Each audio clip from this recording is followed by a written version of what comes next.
Halo sahabat Lokarasa Channel, salam lumpur, salam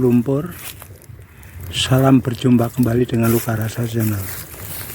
Pada waktu sore ini saya berkunjung di tempat persawahan di Kabupaten Demak Bagan Timur. Di sini saya mengunjungi sawah yang sedang disulam kacang hijau. Jadi ada petak sawah yang sudah prapanen, kemudian ditebari bibit kacang hijau. Bibitnya kacang hijau sudah tumbuh seperti ini. Kira-kira ini tumbuh sudah berumur di antara 5 hari sampai dengan 10 hari. Dan ini ada sebagian lahan yang ditebari yang jarang sekali bibitnya kacang hijau yang tumbuh, karena kemungkinan sekali panasnya menyengat, banyak bibit kacang hijau yang tidak tumbuh karena dalam bahasa Jawanya ngelitik. Ngelitik itu kering. Dan ini disulami dengan cara ditugal. Maksudnya ditugal, tanahnya dilubangi menggunakan alat kayu yang diruncingi.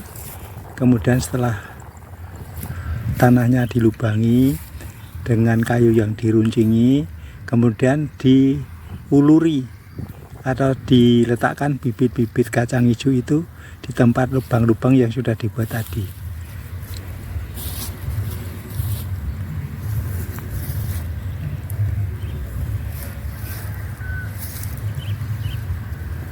Nah, ini lubang-lubang yang akan diisi dengan bibit kacang hijau, karena lahan sebagian ini banyak kacang hijaunya yang tidak tumbuh. Itu cara mengisi daripada bibit kacang hijau pada lubangnya seperti itu. Itu cara kerjanya. Ayo ikuti terus kegiatan ini sampai selesai agar kalian tidak gagal paham untuk memahami cara para petani sulam atau menanami kembali lahan sawah yang sudah ditebari bibit kacang hijau, tapi ada sebagian lahan yang tidak ada bibit kacang hijaunya yang tumbuh, maka terus disulam. Tanahnya dilubangi pakai ceplok seperti ini. Ini namanya kayu yang sudah diruncingi. Itu caranya seperti itu. Diangkat kemudian ditekan. Nah, ditekan seperti itu. Kemudian itu berlubang. Nah, setelah berlubang itu, lubang itu nanti yang akan diisi dengan bibit kacang hijau. Bibit kacang hijau yang mau diisikan atau mau ditanam untuk sulam itu direndam dulu dalam air lebih kurang 12 jam, sehingga bibit kacang hijau yang tadinya kering menjadi basah dan mekar sampai kulitnya pecah-pecah. Itu yang digunakan untuk sulam. Ya, ikuti terus video ini sampai selesai agar kalian tidak gagal paham untuk memahami cara para petani menanami kembali lahan yang ditebari kacang hijau tapi tanahnya tidak ada bibit kacang hijaunya yang tumbuh.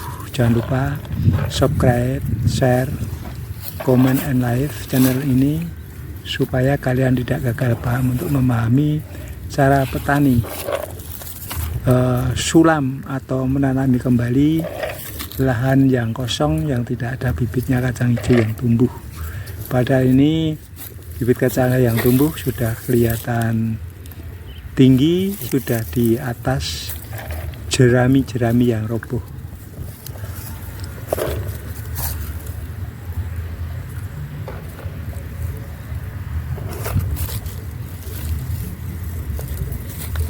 Itu lubang-lubang, nah itu lubang diisi oleh dengan bibit kacang hijau yang sudah direndam dalam air, dengan tujuan kalau bibit kacang hijaunya direndam dalam air nanti cepat tumbuh.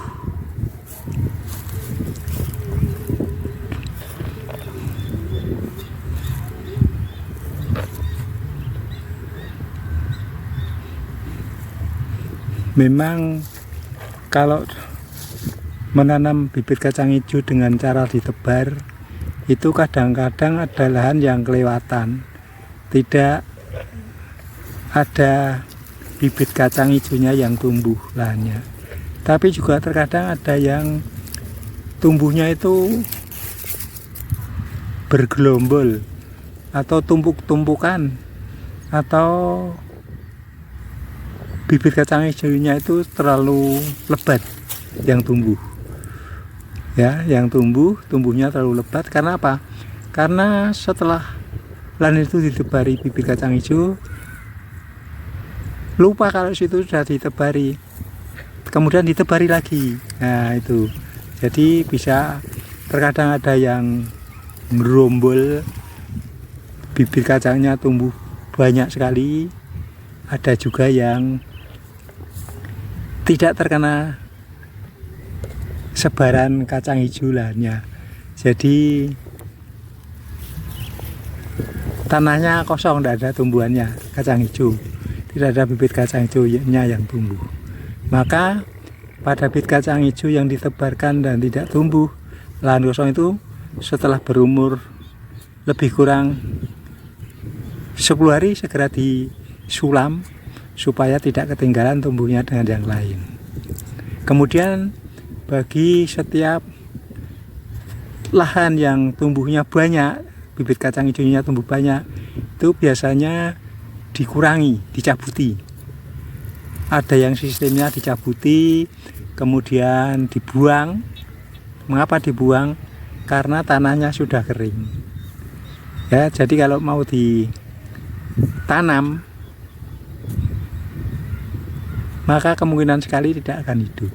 Tapi kalau dicabuti, tanahnya masih becek, kemudian ditancapkan, lah itu nanti bisa hidup. Oleh karena itu, inilah lika-liku kehidupan petani untuk menanam bibit kacang hijau dengan biaya yang ringan. Karena apa? Kalau bibit kacang hijau ditebar, maka cukup ditenagai sendiri. Tetapi kalau ditanam dengan tidak ditebar, itu dengan menggunakan tenaga orang, itu makan biaya banyak. Bayangkan kalau satu bau atau dengan muatan 7.000 meter persegi menggunakan tenaga kerja menanamnya dengan ditugal, itu habis lebih daripada 500.000 biayanya. Tapi kalau ditebarkan sendiri tidak habis 100.000, kemungkinan malah tidak kehilangan biaya karena ditenagai sendiri. Tapi kalau ditenagai orang itu akan rapi karena ditugal, dicebloki,